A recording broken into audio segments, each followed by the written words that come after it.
चिमड़ जाता है ना कोई, जबरदस्ती सरकार को चिमड़े बैठा है दुष्यंत चौटाला, जिसको हर रोज वो धक्के मारकर बेइज्जत करते हैं, वो शाम को जाके उनकी गोदी में फिर बैठ जाते हैं।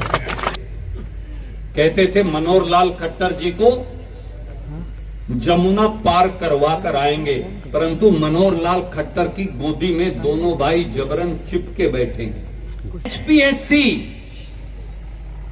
उसका असली नाम अब पता क्या है? कहते हेरा फेरी सर्विस कमीशन। ये है उसका असली नाम, HPSC Hera ferry service commission, या हरियाणा पोस्ट सेल काउंटर। परिवार परेशान पत्र भी खोल रखा है। परिवार पहचान पत्र तो भाई साहब रहा नहीं। क्यों चाहिए साहब? कभी कहते हैं आधार बनाओ, कभी कहते हैं ड्राइविंग लाइसेंस बनाओ, कभी कहते हैं राशन कार्ड बनाओ, कभी कहते हैं अब ये ID बनाओ, कभी कहते हैं पोर्टल पे अपलोड करो, अब कहते हैं परिवार परेशान पत्र भी बनाओ। परेशान पत्र बना दिया। अब आदमी अब साबित क्यों कर करे कि वो हरियाणा का रहने वाला है, फलाने मोहल्ले का, फलाने गांव का, फलानी जात का, फलाने बगड़ का, फलाने परिवार का, फलाने समाज का। पिछले 2.5 साल से सारा हरियाणा इसी काम पे लगा रखे। जो BPL के हमारे परिवार थे, नवे तो चलो जोड़ना दूर की बात है, पिछले वालों के नाम और काट दिए। मुझे कोई बताता 80,000 परिवार काट दिए, कोई 1.25 लाख बताता है।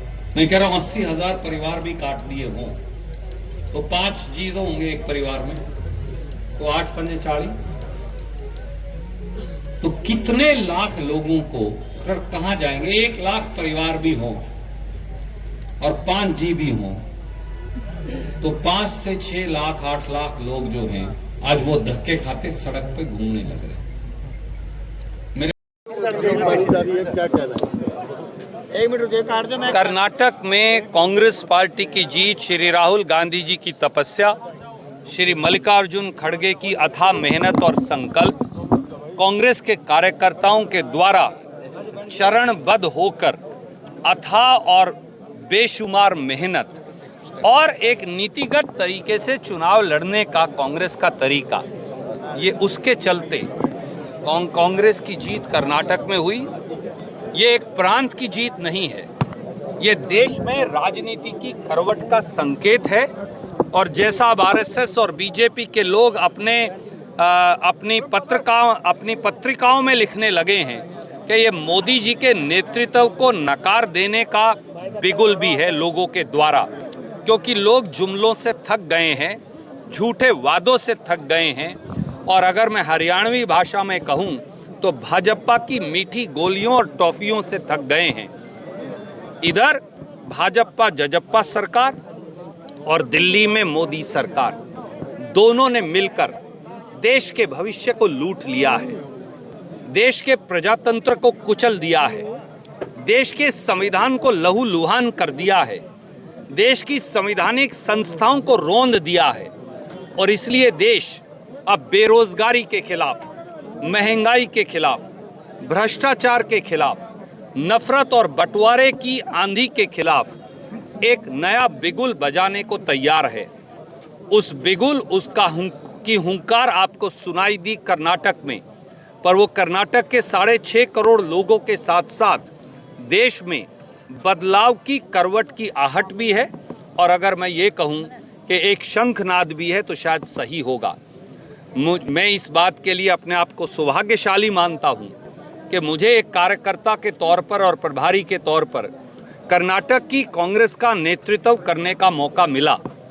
पर मुझे इस बात की कोई गलतफहमी नहीं कि हरियाणा के 2.5 करोड़ लोगों का आशीर्वाद, हरियाणा के 2.5 करोड़ लोगों का संकल्प, हरियाणा की माटी की संस्कृति और संस्कार, उन सब को हम लेकर चले।